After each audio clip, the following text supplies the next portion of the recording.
welcome to Hump Day Happy Hour. Yes, it's another Wednesday, another glorious day. I was just informed by Chad that I look like an old man and that I should have a walker with tennis balls at the bottom because not only does my good microphone not work, apparently we were having all kinds of AV issues. I've got my old people glasses on, so damn it, this old guy is going to teach you tonight.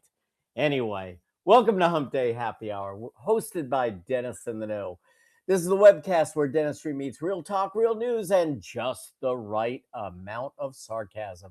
We're pulling back the curtain on the industry. We're talking to the experts, the educators, and the innovators. And in fact, we have an innovator tonight, which we'll get to in just a minute. We're also talking to the everyday clinicians who are out there doing the work. There is no fluff, no filter, and definitely no sales pitches disguised as education. If it's happening in dentistry, from clinical insights to regulatory curveballs, or maybe it's the latest scandal at the ADA, we're probably already talking about it, and we are bringing the goods. It doesn't matter if you're a seasoned doctor, anyone in the dental industry, or maybe you're just a curious consumer. Maybe you're just here for the banter. We welcome you all to the show because around here, we're not just in the loop, we are in the know. Hey, everyone. I am Dr. Jeff Horowitz. I am with only one of my compadres tonight. Well, actually, I'm with two, but one of them is an official Dinks guy. The other guy's been on enough times now that we should make him an official Dinks guy. But tonight, I am with Dr. Chad Duplantis. Dr. Jennifer Bell is out for the evening. We created this humble little platform to make the dental world just a little smaller, but a whole lot more fun. Today, we have a great guest, a great friend of Dentist in the Know, Dr. Matt Burton. This guy, everyday clinician like the rest of us, decided class twos were a little bit of a pain and invented his own matrix system, which he now works with Garrison Dental on. And Garrison Dental and he have partnered together for this amazing system. And he's going to talk to us a little bit tonight about the economics of the Class 2 composite. And while we all kind of diss the Class 2, it's probably one of the most profitable things we do in dentistry. So I think it'll be an interesting conversation. And again, thanks to Garrison for helping to sponsor the show. This week is definitely a large Hump Day Happy Hour glass edition. So tonight, my Dinks cup was not big enough, but the one given to me by the Texas Academy of General Dentistry with my name on it, shout out to the Texas AGD. That one's gonna do. It's got an extra big toddy for me. And Chad, how you doing, my friend? Hey, I'm doing good. And before we get started, I just want to say we weren't going to do news tonight. I figured out how we could do this little thing that I want to talk I don't about. I And don't believe you. I no, don't believe shut I'll up. believe it when I see Shut it. up. I will Yeah. believe it when I see it. But I think it's something relevant. And I do think that we're also going to turn it into a consumer facing episode within the next few weeks. We need to figure out how to do this, but I think it's really good. But when we do get to that segment, I do want to say that I'm going to uh, read this little spiel, and then I'm going to introduce Matt, and then we're going to discuss because I think the three of us practicing dentist, I think we have a lot to say about what I'm going to read, but it just really hit me the wrong way yesterday. So Is it that's going going to to be be our a news segment tonight, but is it we're going going to to be a have Matt talk join us. amongst He's going yourselves to talk moment? amongst ourselves. Talk amongst But yourselves. hey, I know we always start off. I know you got a lot of, for lack of a better term, shit going on in your life, and I apologize for that. Yeah, no worries. Um, We all do. But man, I got to tell you, today I did something interesting that I think has legs in dentistry. Um, You did a you crown know, prep without pulping out. that's the second time I've done that in my career. Nice. Yeah, Nice. Yeah. but there's a lot of talk going around about injection molding, right? And so Solventum just released a new matrix system for injection molding, and you know. Uh, I'm gonna have to say I was pretty freaking impressed. Their previous system was, um, I'm going to say different. It seemed a little bit cumbersome, but man, we got a fantastic result. Now, this is by no ways meant to replace veneers, but I think that we have great options for our patients to stair step their way into the cosmetic kingdom, if you will. And if they're not really willing to drop what it takes for porcelain veneers, which is what I always recommend, I think we have some excellent alternatives out there in composite resin, which happens to be what we're talking about tonight. And this is in no ways meant to be competitive with Garrison because I do use their bands and I think it's fantastic. But this is just a very unique 3D printed way to injection mold composites. And I think we're going to be seeing a lot of these on the market. It was pretty cool. It was Yeah, fun. I love that, and we're actually using quite a bit. I went from being a little skeptical of the whole injection molding thing. I felt like at the beginning it was kind of overplayed, Hmm. but I'm seeing so many applications now. So for me, a lot of what I do is bite rehabilitation, and then very often the aesthetic part of the smile is just kind of leveling out the arch. It's not that the patient came to me with an aesthetic concern in the first place. It's usually, how do I fix the posterior bite and then make everything jive through the front where the Yeah. patient's going to be happy, where there's not a big step off. And I'll tell you that that's where injection molding has been a real gift. We don't want to do another couple of onlays or three-quarter crowns or veneers on the front teeth, but I just need a little bit of length on some of these teeth just to make everything look level. And that's been a really good application for it. And so I'm curious to hear what you have to say about that. I'm pumped. It was a lot of fun. Patient was just thrilled, and whenever you have a patient leave that's on the borderline of teary eyed, and I had 3 Solventum employees standing over me, like hovering me today, like wanting to see how this all works because I was the first person in the Metroplex to do it, and the patient looks in the mirror and says, "I have my smile back." That's what it's all about, man. Love it. That's what it's all about. So, What a cool thing. I'm glad yeah, you had a good day like that.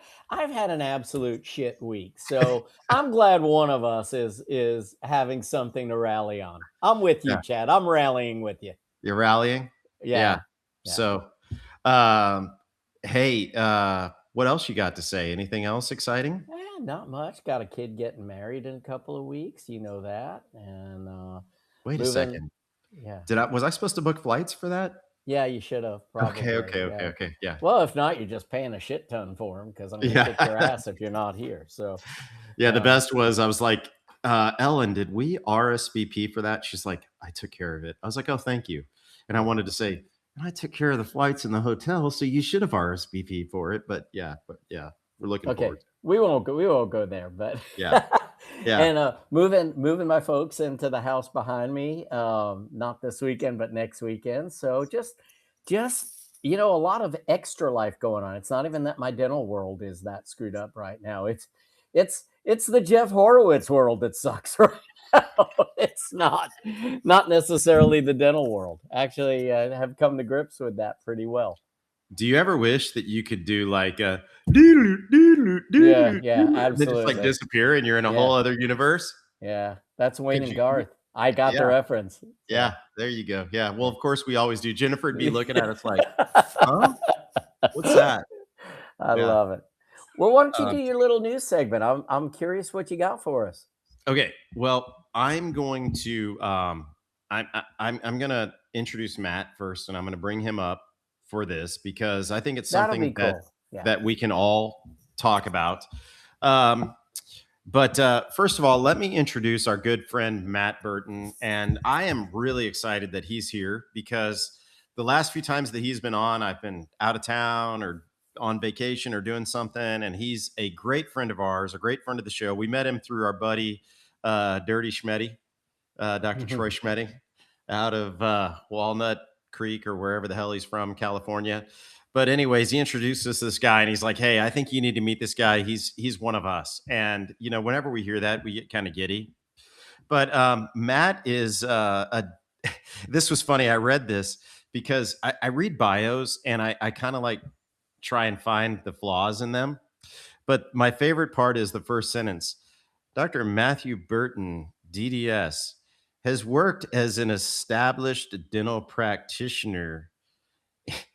How the hell do you work as an Matt is an established dental practitioner. He hasn't worked as one. He is one. He's working towards it. He stayed at a And Holiday Inn Express last yeah, night. Come and on, give the guy a break he's here. from Frankfurter, Illinois. That's where he practices. You ever heard of Frankfurter, Illinois? It's right next to Big Wiener. Do you know how many people don't know what a Frankfurter is? It's like we called them Franks growing up for Frankfurter. Yeah, Nobody knows what a Frankfurter is anymore. It's a suburb of Chicago, dog. Chicago dog. In his limited spare time, he decided that he was going to go full nerd on us and start inventing class 2 matrix systems. Doesn't that sound like a hell of a lot of fun? What? But here's the deal. There was a problem. Doing back-to-back class 2s was difficult, and this son of a bitch figured out a way around it. Well, the best part is the other Burton invented snowboards.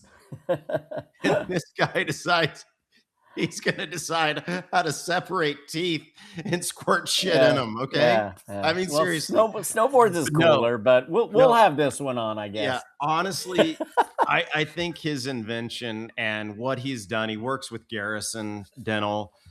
He developed the quad matrix system, which is really innovative and really necessary for our profession. I kind of thought that he was full of it. And I thought that I could do things on my own. And when I started bonding teeth together, I realized that I needed to do something different because people do like to floss their teeth, and the water pick wasn't the end all cure all. So I started using his matrix system, and I'll tell you, and all kidding aside, because we've been joking a lot, it has truly changed my career.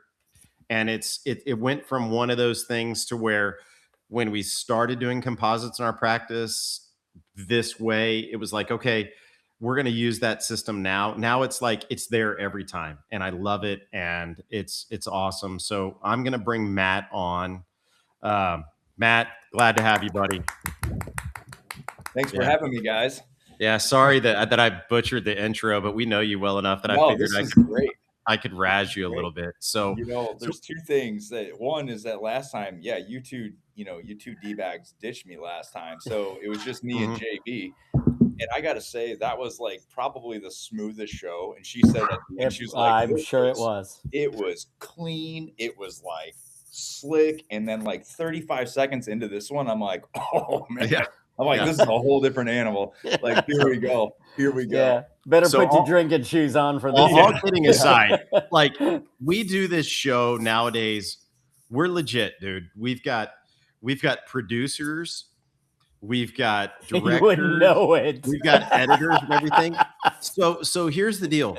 Our two producers are my son and JB's son. That's awesome. My son is also pursuing a career in acting and directing. And so tonight he had an acting gig. And I just want the whole world to know that he is supposedly on his own. By the way, Austin, if you happen to be watching this, your credit card payment is due on Friday, and I only pay a portion of it. He's supposed to be on his own. However, the acting gig tonight is not paid. So like he could get paid here, but he decided to do an acting gig because it's gonna go on my reel, Dad. So goes the world of the actor. Yeah. So that's what I have to say to my son, who's not here tonight. JB's son has a better excuse. He's at his younger sister's 8th grade graduation. So, I mean, this is her first step towards Harvard. So God bless him. He needs to go there. But yeah, man, it's just the whole world is different. But let me start tonight a little bit differently than usually, because we usually start with a news segment. But wait, you're going to ask a smart question? No, I'm not going to ask a question at all. I'm going to pitch something, and then I want us to talk about it for a minute. So there was this lady yesterday, and obviously, nice ultra, dude. Yeah, that boy. Obviously, we follow social media because this is a social media group, and so one of my favorite places to look is I live in Keller, Texas, and I'm sure that Frankfurter has one, and Conway, South Carolina has one where they have a neighborly group, right? My favorite posts are the ones where they start talking about dentistry.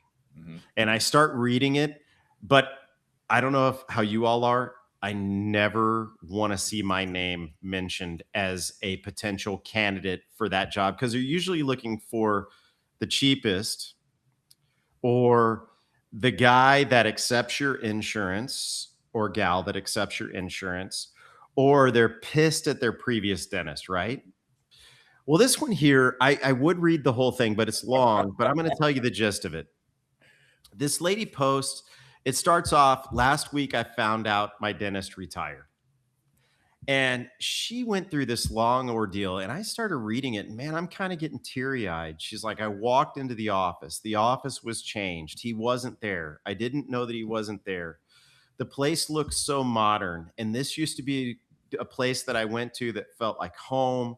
It had been the same for years. Yes, there were updates, but they were minor updates. And I went in, and everything's been changed. And in the end, she says, I'm sure that the new dentist is as good as the previous one because I know him well enough that he wouldn't have handed it off to anybody that wasn't. And I was like, okay, this is really cool. And she says, it's not about the faded walls or the crooked pictures. It was just about trust. And I trusted him. And she goes, we spend years complaining about the things that never change, only to discover that one day they were the things that made us feel at home. And I'm like, man, this is a really good and well-written post. Okay, so I start reading the comments. And then this is the one that I am going to read because, man, this just sent me reeling. I can only imagine, yeah. So this young lady says, I know I'm going to get flack for this, but dentistry is the biggest scam around, in my opinion. Our dentist retired, and we've tried at least 3 new places so far and don't like any of them. Let me warn you, the modern dentists have spent tons of money on their offices, and they need to recover that money. They look for problems even though you don't necessarily need immediate care. In reality, some problems take years to develop into anything serious. Nobody will have the perfect mouth. The first visit consists of elaborate x-rays, and they will try to tell you that you have gum disease, and you are flagged for that or something like that. Then they're going to watch something, and you can never go back for a regular damn cleaning. They will make you have a perio cleaning, which costs twice as much. They point out shadows on the x-rays that may or not be anything to worry about. Can you tell that I don't trust dentists? Please let me know if you find someone that you know, like, and trust. And so, of course, I couldn't leave that alone because that just really, really pissed me off. So I decided to comment. And I said, as a dentist, I read this and it saddens me. I've spent my entire career building relationships and trust based upon compassion and understanding. There are still good ones out there, and there are many in our area as well as the surrounding areas. Don't give up on our profession, please. And in no way is my response meant to promote my business. P.S. Need a new grill? Yeah. How do... There's another thing that happened today that kind of ties into this in my own practice. But how do you respond to something like that, man? I mean, I read the first post and I was like, I get it. I get it. The new sheriff in town, male or female, is going to come in and change things, and people don't like change. But that comment, first of all, wasn't even necessary. But how do we handle that? That's a great question. I think that it's definitely multifactorial, like, so by my office, I've seen a massive change in Frankfurt, not Frankfurt. Yeah, I know it's Frankfurt. Yeah, sorry, I should have corrected myself. Like sausage here with the Bears, which the Bears need to gone. The Indiana Bears. That's a whole nother show. We got to do like 4 parts of the show. We're never gonna make it. There's a lot to talk about here. But we had in my town, you could throw a baseball to either an attorney's office or a dentist's office. Like, no joke. There was dentists everywhere. And a lot of those offices went through transitions because they were all about the same age. Like, so it was the 2020 to 2024. Everyone was out. Everyone sold to some sort of corporate or all that jazz. And I got to say that for someone who doesn't advertise or market a ton, the unfortunate thing really is that a lack of that care that that woman was describing before. Granted, she was talking about the scenery more than, we never really got to how the interaction went with the doctor, right? But that change or the lack of attention to detail or the lack of trust is one of my number one drivers of new patients. And it's passive, like it is completely passive. It is word of mouth through friends, from bad experiences at other offices. And so, and a lot of it honestly is I resonate with some of the perio stuff, because I've seen a few things come back and I'm like, no, you don't have periodontal disease. I think some of this stuff is self-inflicted. But obviously that person was taking she shot a cannonball at something that could have been knocked over with a ping pong ball. But she was frustrated. And I think a lot of people are, because there's more of that now than there probably ever has been, because a lot of things are just changing. And but one of the biggest flaws that I see, not to transition, but I will, that people come in and they've had a bad experience with direct composites with their doctor. It was like the tryout period, like they had this doctor for 30 years, they trusted them, and then new sheriff in town, and they come in and they're like, oh, you have a cavity, in between, blah, blah, blah. And then it does not go well, right? And then they go back in. This time there may or may not be the same doctor, might be a different doctor. And then that doesn't go well. And then they're at lunch with their friends and they're trying to eat and they can't, and they're like, what the hell's going on, John? Like, what's, like, oh, blah, blah, blah. Like, who's your dentist? And then they come and, then obviously we're happy to take care of them. But it's an interesting era that we live in. And I think that the docs that really care, there are plenty of us, right? I wouldn't say we're few and far between by any means. I think our profession largely cares. It's one of the rare professions that actually gives a crap about a lot of things. But we've gone through a major transition. And I think that these are the side effects of stuff like that. Like, as an industry, everything changed the last 5 years. And there's definitely going to be ripples with that. Matt, I got to jump in because something you said first, that it is self-inflicted. And I do believe a lot of this is self-inflicted. It was easy for a lot of people to get out after COVID by selling off to corporate. The issue that came in, and what you said is absolutely correct, because I saw this when all of the company A offices opened up in our area.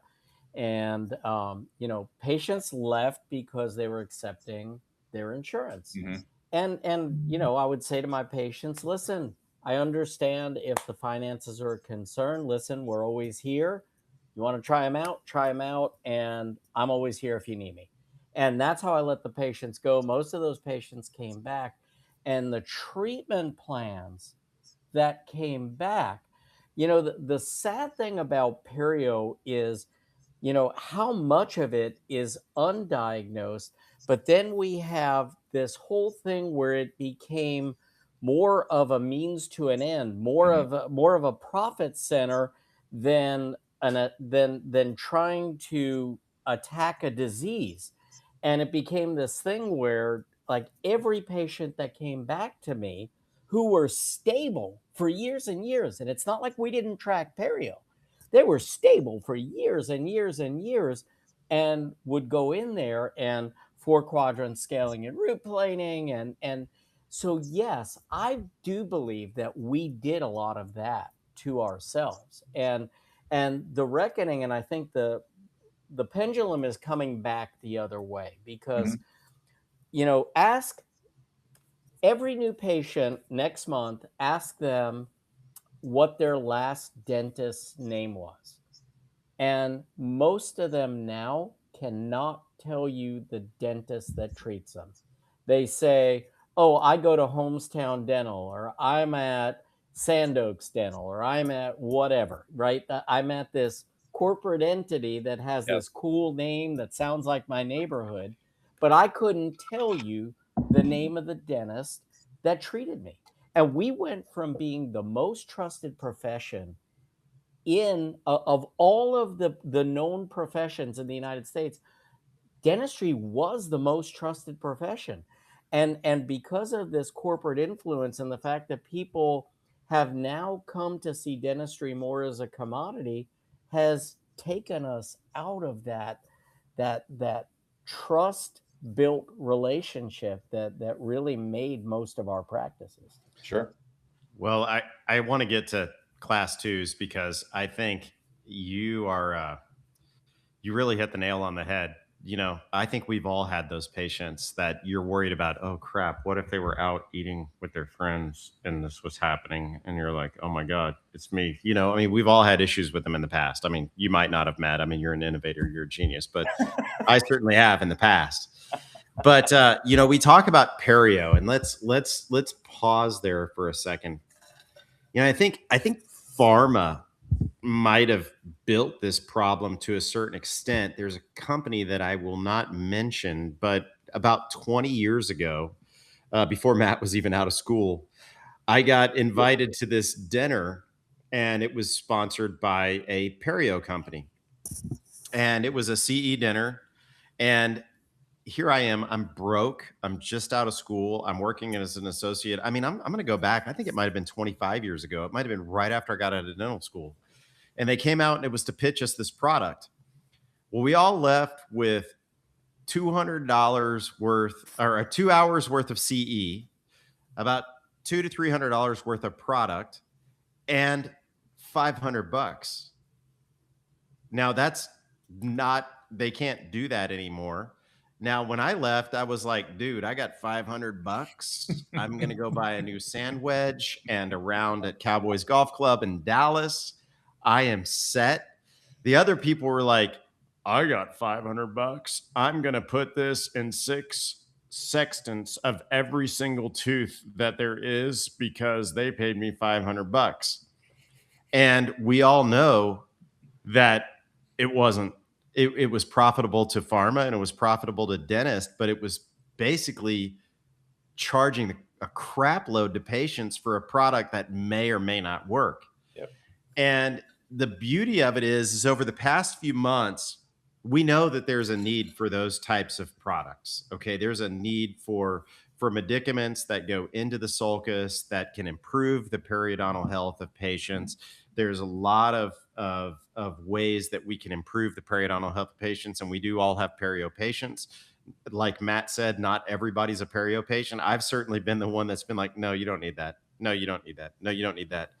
But I will tell you, there are companies out there that are working to make it affordable to us purchasing the product and to the patient receiving the product. And I think we're going to see a huge change over the next few years with the way that we can treat patients in an affordable manner and actually manage periodontal disease without breaking the bank. So I think there's some good things happening because I think a lot of shade's been thrown at us over the past several years. So with that being said, I'm off my high horse. Let's talk about class Chad, you said let's transition to class twos, and you started talking about perio. No, I said we need to transition to trash. Whatever I said, but I said I need to talk about this first. So let's talk about class twos. My perio instructors traumatized me in dental school. Like it was like they were like, oh man, I thought the first person that had gingivitis was gonna like that they were a goner for sure. I hated perio in dental school. Oh man, they were rough. I hated it, but you know, nowadays that might be a specialty that I would pursue. That or prost, which are the two that I didn't understand in dental school, and now I get it more than ever. Yeah, it takes about 20 years. Yeah. Figure out what you want to be. Yeah, I hear that. So anyhow. So is it too late to say I want to be a pilot? No, I heard they have good benefits. Yeah. I mean, you can fly your mom, your wife, your kids, your grandkids. If anybody, I mean, you might be on the back of the bus next to the toilet, which I was there last time. It ain't fun, but you know what? It's free, damn it. It's free. It's free. So let me start the class 2 conversation, because I'm amazed at Don't how start it many with dentists. perio. Yeah, I'm done with perio now. I think But I'm stereo is best, amazed. dude. It's fine. I'm amazed at how many dentists still hold to the Tofflemire band for a class 2. And I get it if there's no adjacent tooth. Go for it. I mean, the Tofflemire is great for that. But, Until you look at it on an X-ray. no, when there's not an adjacent tooth, Yeah. it's fine. No, but on adjacent teeth, you look at it on an X-ray. You're Oh, like, yeah, oh my yeah. God, what Yeah, did I do? exactly. Yeah. So, a long time ago, the first guy that turned me on to the bitine ring and sectional matrix was Ray Bertolotti. So back in the old Zest, Danville, it was Danville at the time, Ray Bertolotti's company. He was talking about these bitine rings and sectional matrices. And the first time I took his course, and the first time I ever placed a sectional matrix, put a bitine ring in between the teeth, and took the thing out. I'm like, oh my God, you can make a contact with a class 2 composite and have it actually look like a contact. And that kind of evolved into like what Garrison has now. But there was a shortcoming before what you did, Matt, because when you had multiple class 2s in a quadrant, and to be really efficient in dentistry, it's nice to get a quadrant of those done at a time. There were really some issues with how the rings would sit, and being able to create those contacts without having to fill one at a time, then move the matrix or the bitine ring or whatever it was. So I'd love to hear about what your struggles were, because class 2 composites are not that difficult. They are very profitable. Yeah, we don't want to do them all day long, maybe, but it is really the bread and butter of clinical dentistry. So tell me what you were seeing, and what you ended up doing with the matrix system that you developed. Yeah, tell us about your sexual matrices. Sexual matrices. I That's love what this. I kept Oh my thinking God. Jeff was saying. I was like, Jeff, calm it down a little bit, please. Jeff, shake the can. Yeah. Let me see how much is left in that big so no, I think that, it started with the problem. Dentistry evolved so fast. When I got out of school, I still took the amalgam boards, and I always tell this story in front of any course that I teach or anything. And I'm like, here's my background. Here's where I came from, right? Farm town boy in the middle of nowhere, had to fix everything on the run, and like solve problems all the time. And when I got to dentistry, I didn't realize it was going to be like a perfect like shoe in. But got out of dental school. It was amalgams, maxed out a credit card, took a cosmetic course with Bob Margis, and Buddy Mopper, and then Jason Smithson for a posterior course. So I was still a dental student. Actually, I hadn't even got my license yet when I went and took like 4 days worth of courses with them. And Buddy Mopper was like, "Is this legal?" Like his voice, it's like, I don't know. He paid, right? He's fine. But I knew that I was against the wall and behind, because the world was moving faster than education was at that time. And I don't think that's any different now, but that's a whole nother show too. But got out, and you look at like where we've come, right? So composites were, when Jeffro was just talking right there, like that original thing was like a slot prep, right? It was like a super ultra conservative situation. Now we put composite anywhere, anywhere that comes in, and giant amalgam filling, put composite in it, like MODB, put composite in it. And we were trying to use the same tools, to your point, like Tofflemire's wedges, wizard wedges, all that jazz. And so there was a lot of focus on like method and technique rather than innovation and advancement, right? So technique is fun, and it's really cool, and it's cool to post about, it's cool to talk about, but you don't want to do highly technique sensitive work beyond what our job already is technique sensitive. You don't want to have to control all these variables along the way for doing simple class twos. And I Through think that, technique. yeah, That's like tiresome, if you right? have a Tofflemire, then Yeah. you're having to create that contact manually, right? You're controlling all the variables the entire time instead of letting a system control it for you. And then you can focus on the nitty gritty, right? And then once you start to focus on the nitty gritty, then you start to get faster, you know. And I look at like myself when I was graduating from school and I'd say like, oh, I just want to be perfect and I want to be fast. How hard can it be, right? And it's tough, and it takes experience, it takes failure, a lot of failure. So anyone who's listening that's a young doctor or still growing, it's like, yeah, you're gonna fail, it's gonna happen, and just learn from what happened, right? And figure it out next time. But when you start to focus on the nitty gritty, then you start to realize like what these systems do for you.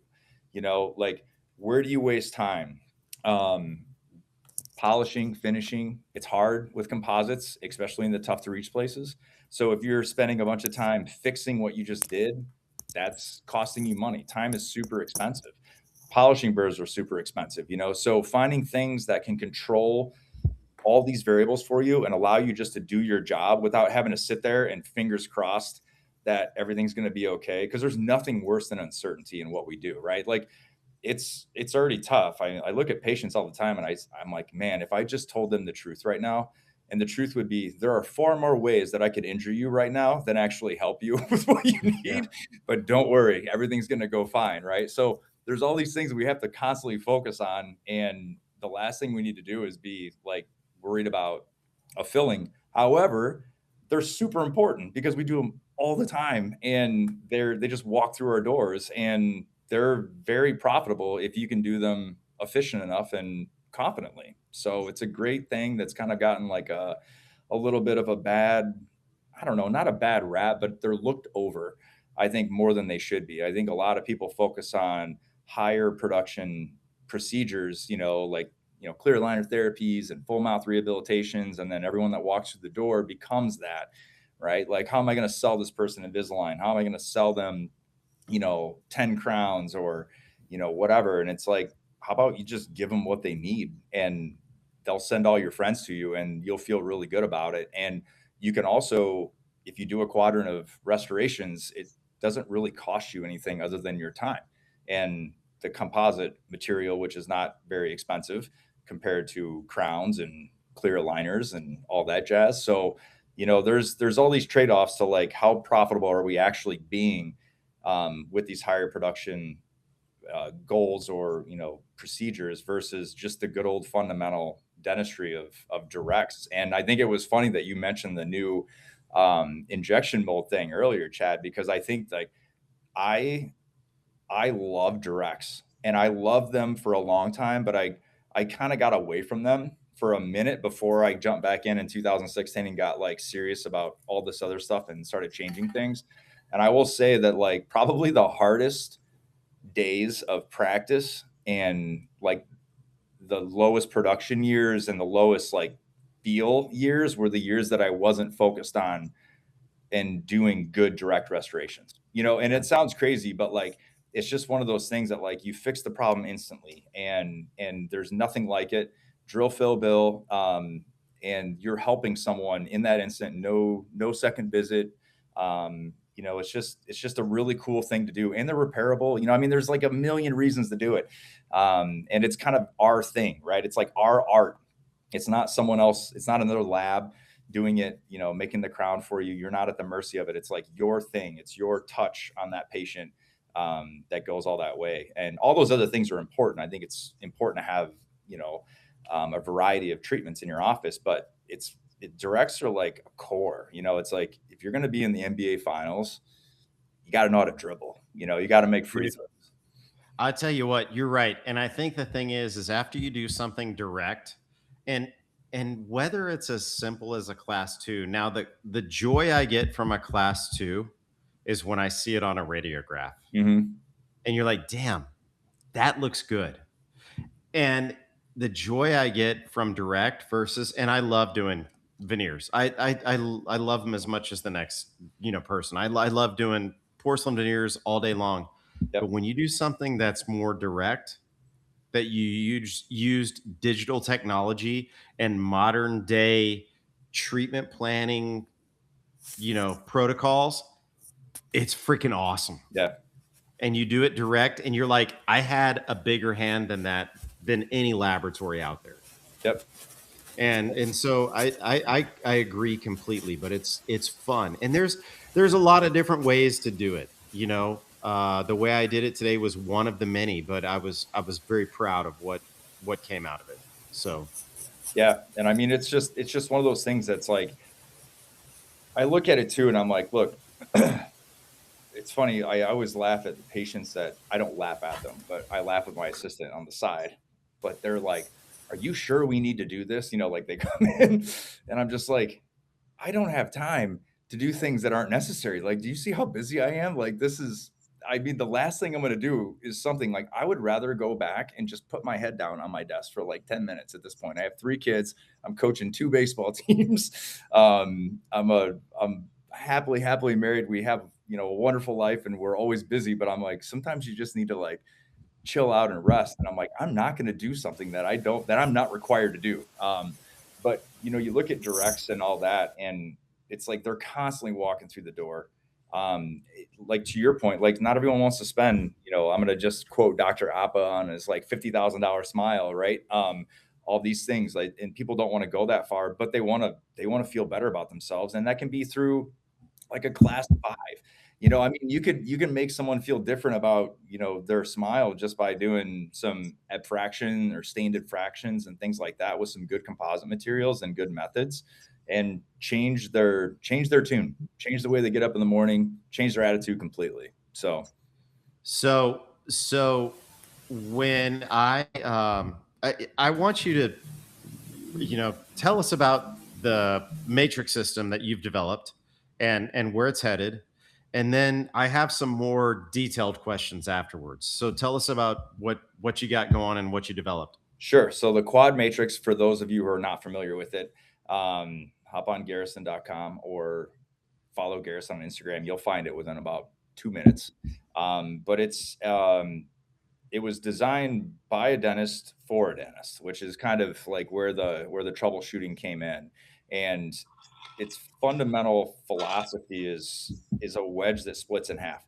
So I found that a lot of our issues with class 2s, it was buried in what the wedge was doing. It had very little to do with actually the ring or the matrix band. It was the wedge itself.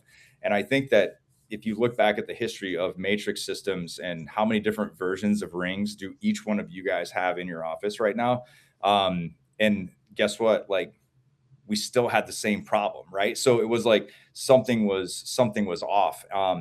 And so I started to redesign the wedge and look at that differently, which is kind of a funny thing, because I would get in front of a course, that was an hour and a half long, and I would sit in front of this room of 150 people, and a guy would like raise his hand and be like, "Are you seriously going to talk about a wedge for 90 minutes? Like, are you out of your mind?" And then I would get done, and he would be like, "I think you could go another 2 hours. Like, this is fascinating, like what's actually happening." And so I just get into the fundamentals of the fundamentals and bring it forward. But that's where that system is. And it's kind of a combination. It's a splitting wedge called the quad wedge. But it's also a combination of Garrison's first bitine ring, which is the metal peg that goes down, and the latest generation, Gen 5 or Gen 6, whatever it is, of strategy. And so it's a combination of those 2 things together, two different pads to do 2 different things.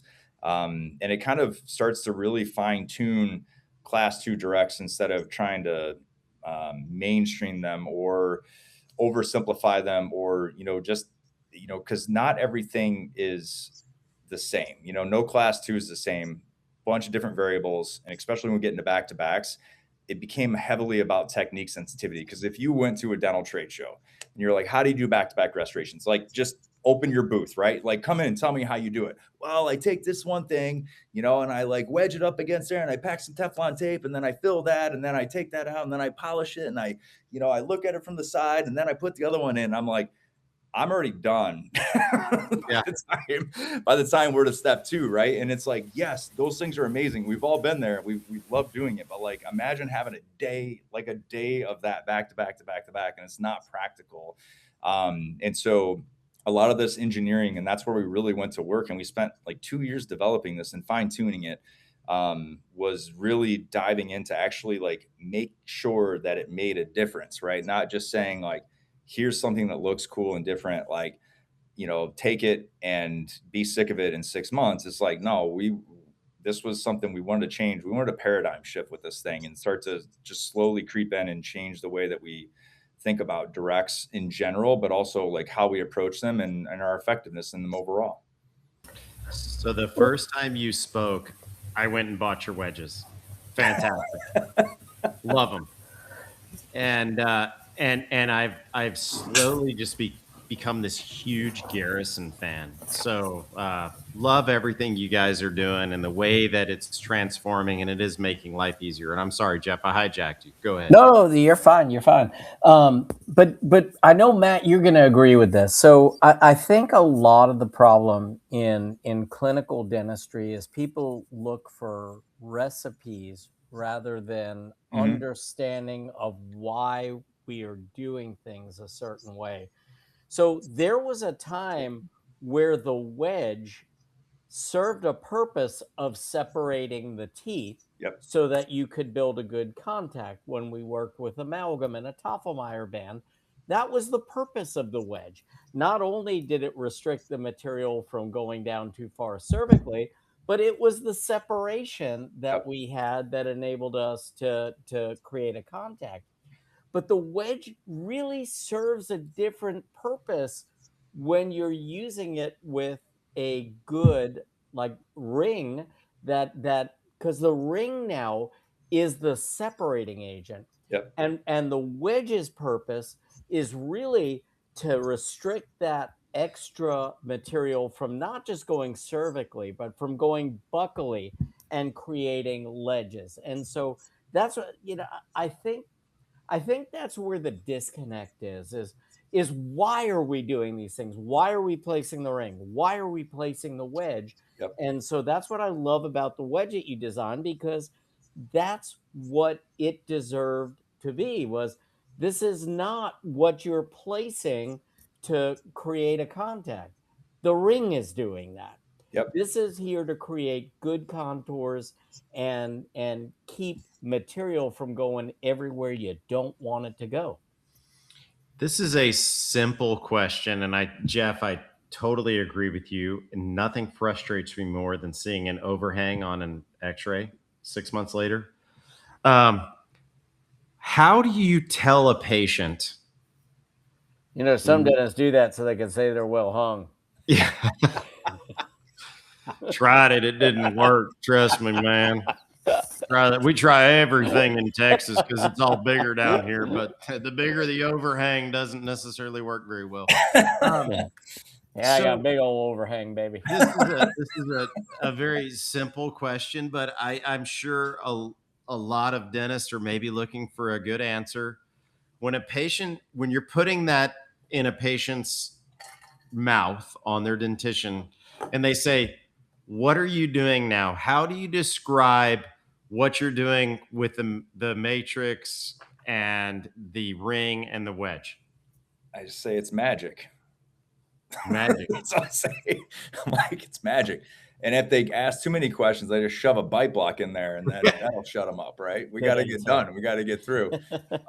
No, but in all reality, it's kind of fun when certain patients engage with this stuff, and I'll like break it down for them. I'll tell them, and I'll give them like Cliff's Notes, like a 5-minute spiel of dental school on class 2 directs. And then I'm like, we haven't even gotten to the bonding agent yet. Like, you know how much this stuff costs? $100,000 a gallon. They're like, oh my God, like, are you sure this is enough money at the end of the like, yeah, that'll cover it, John. We're good. Yeah, I've never had a patient say, are you sure this is enough money? It doesn't matter what I've said. Tell them how much the bonding agent is each time. I used to do that with, what was it, with Gluma? When Gluma first came out, it was the same thing. Here's how much this costs per gallon. But yeah, it didn't work for me. Speaking of which, I always say that it's a concrete former. I was like, have you ever seen a Yeah, concrete actually, I former? do that a lot too. And I tell them it's like concrete form born, and I'm just like, yeah, "We gotta create it. We gotta create enough separation so when we take this out, there's not a gap." And they're yeah, like, "Oh, yeah, yeah. yeah." That's it. I'm like, we basically opened up your tooth, and if we squirt this material in there, I'm going to bond it to the next tooth. And so this forms the concrete because it flows in there like concrete, and then it hardens, and then we just kind of polish it off and refine it. Um, One of the things we haven't gotten to that I think is really, really important because a lot of dentists are out there struggling with this. Um, let's talk for a second bonding agents and composites. Sure. So, and once again, this show is sponsored by Garrison, but let's throw out there what are you using? What are you feeling is hot to trot in the dental world right now? I use 2 different bonding agents, for 2 different reasons. So one of them is Surpass, developed by John Kanca. So he was the, like, All Bond 2 guy, which you guys know, but I'll just say it for the rest of the crowd. And which is probably, besides 3M Scotch Bond, probably one of the most trusted and well-recognized bonding systems. It was what brought it to be, actually, composite dentistry. But I use that for buildups because it's really good dentin sealing. I don't get any sensitivity with that. There's no, it's a self-etch system, which I'm not a huge fan of in general for if I have etch or if I have enamel. But Mhm. when I'm doing core buildups, like, there's no enamel left, Yeah. right? Like, we're down in the core of that too. So Surpass has been great for me with minimizing sensitivity. So I've been using that for probably like 13, 14 years since it came out.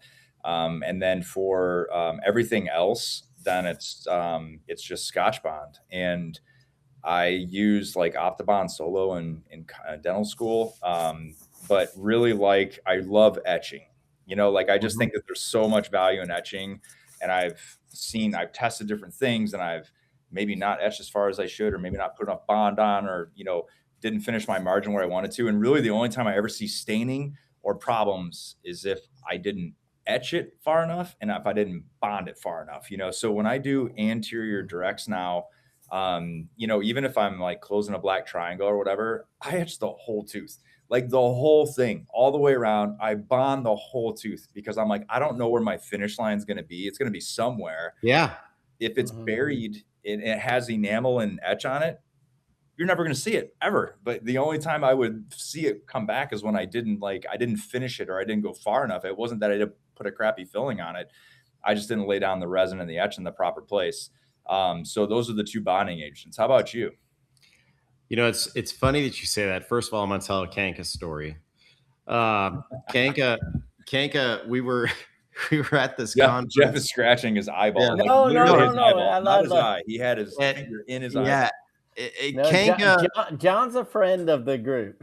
John is a bonding legend. Yeah. And we were at this meeting and somebody was saying, well, I don't like to etch because I don't like to over etch. And John goes, you can over etch. And I'm like listening. And at this point, my ears perked because we've always heard you can over etch teeth. Yeah. And John's like, you etch, you rinse it off, you scrub it, you keep it wet, and you're fine. And I'm like, okay, I I like remember this. that.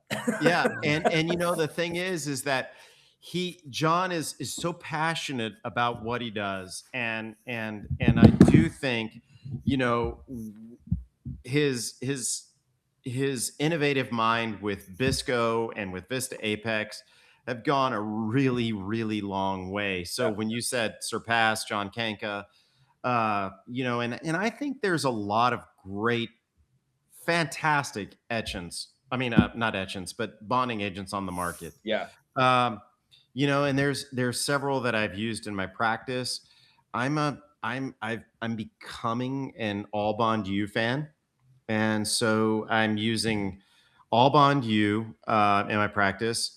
I have a lot of faith in Voco's Futura Bond U, and then I also am a big Scotch Bond Universal guy. I mean, I just think anything that Solventum touches has been very well researched and thought out, and it's great stuff.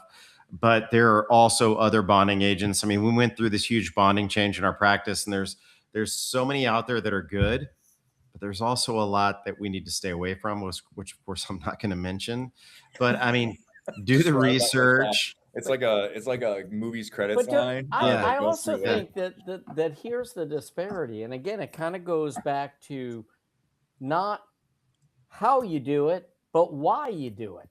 So whatever material you're using it the way that it was developed to be used.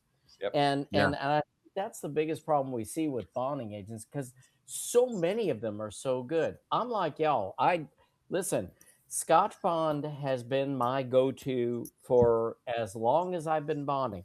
And I like a lot of other bonding materials. I think they're great.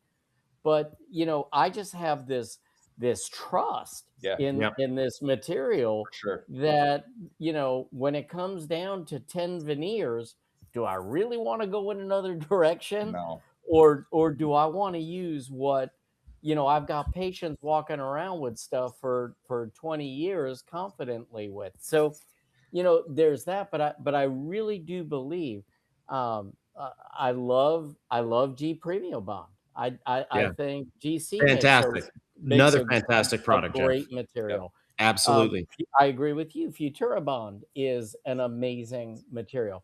But I also think that a lot of times people just listen to someone on the podium and say, "Oh, I just use this," and they don't really understand how, why, and the applications, and that's the most important piece of it. And I don't want to throw shade at anybody, because I mean, we know that there's companies out there, that make fantastic bonding agents. It's just every practice is going to be unique, and every practice is going to be different. And, we need to read the research and the science behind it, understand the bond strengths. And ultimately, what it boils down to in my practice, and I'm just going to go ahead and throw it out there: cost and lack of sensitivity. Yep. And if both of those line up, it's a winner in my practice.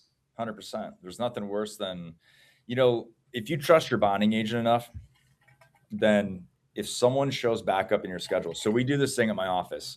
It's very simple. We call people the day after every procedure, right? Like every single person gets a call, checkup. How are you? Yeah, it's a filling, a crown prep, 10-unit bridge delivery, whatever. Everybody gets a call. And we always tell them, follow up if anything's wrong. We always give them the spiel about, fillings and how long they should last. But if you trust your bonding agent, someone shows up in your practice 7 days later with sensitivity, you know what it is. It's occlusion, right? I mean, it's occlusion, 100%. You don't have to worry about it. I mean, remember the day when I got out of you're going to push my function button at 8:59? Now is when you're going to push the function button? Okay. Different episode. Not even going there. Not taking the bait, Matt Burton. I love it. But it's like, you look at that and you're like, all right, you know what it is, you adjust it. But those days of like, oh my God, did I like do something wrong with a bonding agent or whatever? But you trust something like that, you're not even looking away from it. And another thing I started doing with class 2s, and this always gets like weird eyes when I talk about it, when I'm teaching it, is that I etch the tooth before I put a matrix band on it. And I get that look right there. And I mean, this is interesting. I actually like where you're going with this. What the thought process was that I would, in very like odd shaped particular restorations, I would get this little stain line in the bottom corner every time, like it would be there. And I'm like, what is this? Like, is it? And I cure the daylights out of it. I take the matrix band, I peel the matrix band back, cure it like before there's any bleeding. Like we cure for like 2 minutes. So everything was cured. And then what I started thinking about was like, geez, like, we're told to keep this field completely dry. And the first thing we do when we get it completely dry is we load it full of liquid, and we just pile liquid in there and then more liquid on top of that. And then we dry it out and we expect everything to be gone, but it's not, like, I don't think there's any way to like get the etch where it needs to go, because even if you get a good seal on your matrix band next to your tooth, like, liquid is liquid. It will find a way, right? I mean, it's going to like creep around the edges.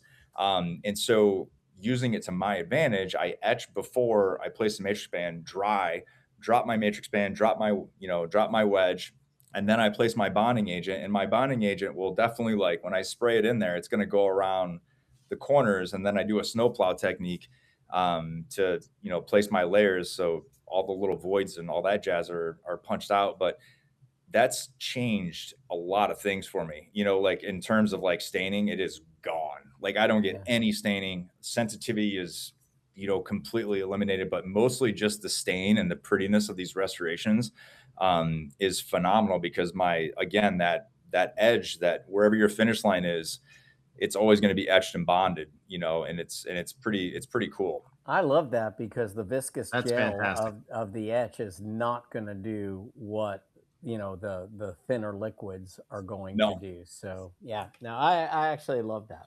Great take.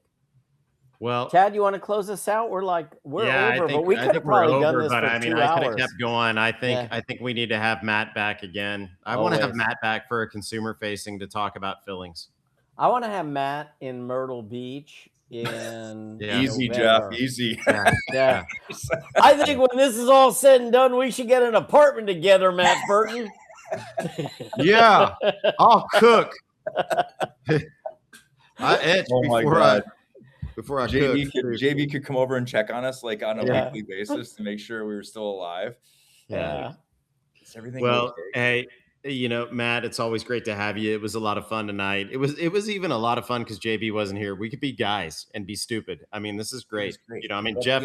It's my pleasure. I mean, what email? And here's the thing: is like, you see an email with the subject line that has the word hump and happy hour. Like 10 times out of 10, I'm opening that email. I'm in. Right? Like, for sure. So happy to be here. Well, glad you were here. It was a lot of fun. And to our viewers, just remember, I think the moral of the story here is that bread and butter dentistry can be extremely profitable. We don't always have to do the latest, the greatest, the flashiest things. But if we use the best things to accomplish some of the things that we consider minor in our practices, they can be very profitable. And I totally agree. Class 2s can be a huge profit center for your practice.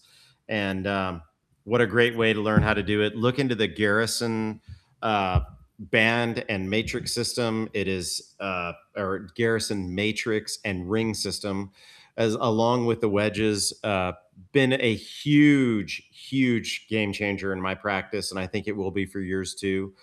We've tried several others, but they are just fantastic. So thank you to Garrison for sponsoring. Thank you to Matt for being here, and this was a lot of fun. Let's do it again.